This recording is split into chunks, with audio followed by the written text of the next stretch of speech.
Well, it started with finding a box of negatives, like when you used to have to develop pictures, and it ended with actually developing those pictures. And it has turned into a fun blast from the past. So we want to check back in with Cody in the Caravan to find out what else is in store in Auburn. Hi, Cody. Well, you might have noticed the fancy dress that Jody and I both are wearing this morning. This, of course, is Bruiser. Bruiser! Oh, yes. If you would, explain to the folks at home how Bruiser got to be famous.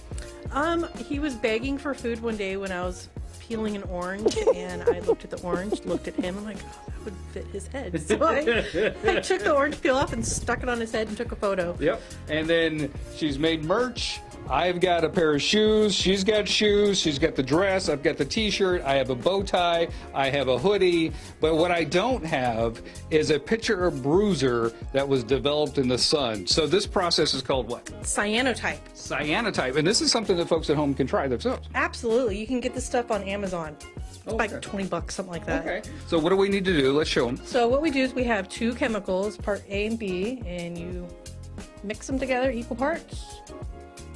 And then you just brush it on. I'm pretty sure that's what John brushes his teeth with every morning, but I don't know. I'm just guessing here. But you just brush it on watercolor paper.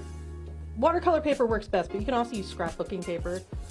But you brush it on, preferably let it dry, sit overnight, and then you take it outside. We have one ready to go. One right here. Now we got it upside down. There's Bruiser's face. Okay, let's go out into the sun. Once again, you don't need a dark room to do this. You just need the sun. Okay, so I got to get out of the way so I won't mess it up.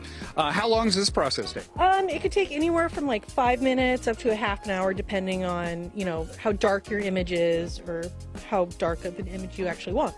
Now we've got these pictures right here, the blue. Now we've got some that we've already done, but these right here with the blue, that's kind of how this started, right? Well, correct. So Anna Atkins is the one that kind of made this process famous. She was a botanist, also one of the first photographers, I guess, to have a book published, but this is the process she did was cyanotypes of plant life, and she published it in a book, and that's how it kind of became famous.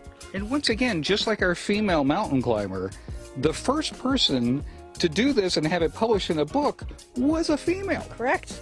A female. This is the coolest history lesson I've ever gotten. Okay. Now, while we're waiting on this, you might have noticed another Bruiser present right there. Now, the last time I came out to your house, I actually sent Dave Grasshoff with singing toilet paper rolls. What do you have for John and I there? I don't know. You're going to have to open it up and find out. I have to open it up. John, it's back. Yeah, I said, oh, how sweet of you. She said, remember that you said that. So it's the Jigger Rolls, and they're orange for us with Bruiser's faces on the toilet paper. I will always think of Bruiser. So this is how our picture is going to turn out after it sits in the sun a little bit. How cool is that? That looks like just using the sun. That looks like a 90s alt-rock album cover. It kind of does, doesn't it? Yeah. Yeah, I can't wait for Bruiser to go on tour. It's like Nirvana Jody, B-sides. thank you for having us out today and teaching us stuff about developing and photography, and I've learned so much today. That was so neat to see what was on those things. We didn't know what was on those things. Now we know. We've seen the climbers and stuff. I was so excited about that. All right, back to you guys in the studio there. That was really cool stuff. By the way, hey, if you guys want to hang out with Cody all morning, you can send us your ideas to goodday@kmaxtv.com. Make sure you put Cody's Caravan in the subject line. Give us some ideas. Tell Cody where he can go.